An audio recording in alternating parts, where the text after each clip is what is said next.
Assalamualaikum warahmatullahi wabarakatuh. Selamat berjumpa lagi dengan channel Guru Cakap. Kali ini kita akan membahas tentang seluk-beluk tanah. Selamat menyaksikan.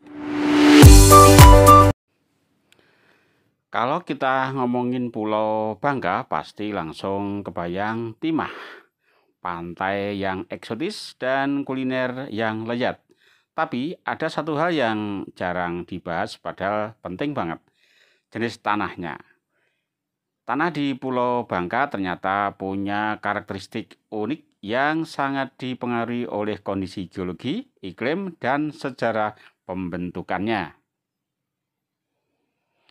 Pulau Bangka secara geologis didominasi oleh batuan granit tua dari zaman Pratersier.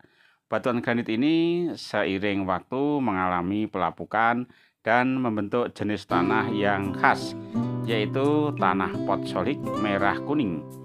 Tanah jenis ini cukup luas penyebarannya di Bangka. Warnanya merah, kecoklatan hingga kuning yang menunjukkan tingkat kesuburan sedang hingga rendah. Tanah ini terbentuk karena curah hujan tinggi dan proses pencucian yang kuat, sehingga unsur hara gampang larut dan terbawa air. Makanya tanah ini sering dianggap miskin unsur hara dan perlu perbaikan kalau mau dijadikan lahan pertanian.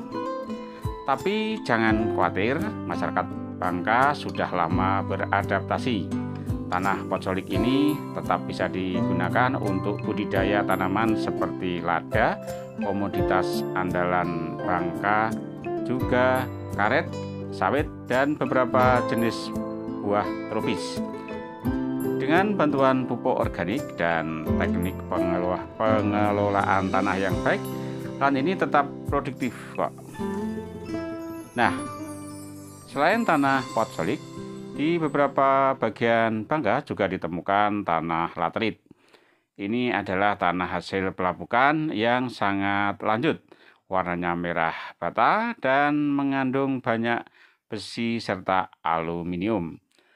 Tanah laterit ini biasanya kurang subur juga, tapi cukup kuat sebagai bahan dasar konstruksi dan sering dijadikan bahan untuk urukan jalan.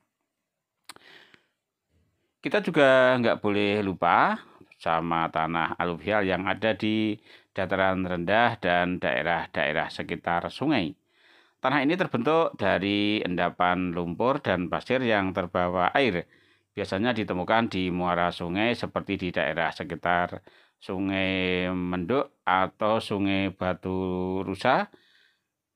Nah, tanah jenis ini lebih subur karena sering mendapatkan suplai unsur hara dari bahan organik dan mineral yang terbawa aliran air. Jadi cocok banget buat pertanian skala kecil seperti padi ladang, sayur, atau palawija.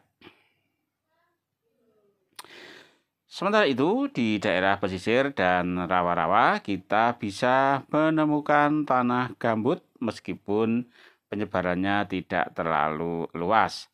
Tanah gambut ini terbentuk dari sisa-sisa tumbuhan yang membusuk dan menumpuk selama ratusan tahun.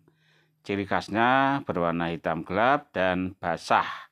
Tapi tanah ini punya tantangan tersendiri karena sifatnya asam dan kandungan nutrisinya nggak stabil. Jadi butuh perlakuan khusus kalau mau dimanfaatkan. Oh ya, ngomongin Bangka nggak lengkap tanpa nyebut tambang timah. Bekas-bekas tambang timah seringkali menyisakan lahan kritis yang tanahnya rusak berat. Tanah ini disebut juga sebagai lahan marginal yang tingkat kesuburannya sangat rendah dan sulit ditanami. Tapi belakangan ini ada banyak inisiatif rehabilitasi lahan bekas tambang dengan cara penanaman tanaman pionir seperti sengon, akasia, bahkan pohon buah.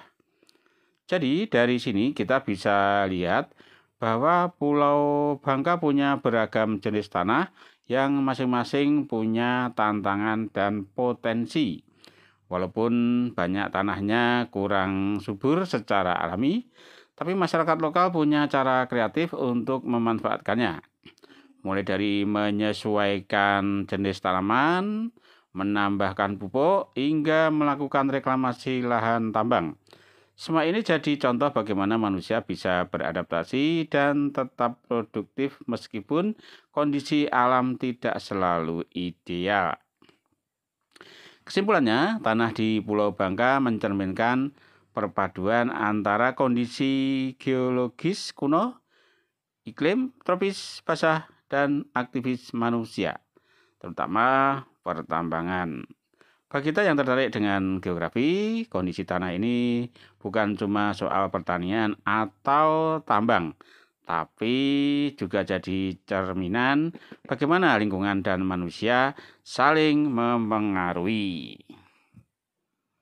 Demikian kajian kita kali ini tentang jenis-jenis tanah di Pulau Bangka. Semoga bermanfaat. Ada kekurangan, mohon maaf. Saya akhiri. Wassalamualaikum warahmatullahi wabarakatuh.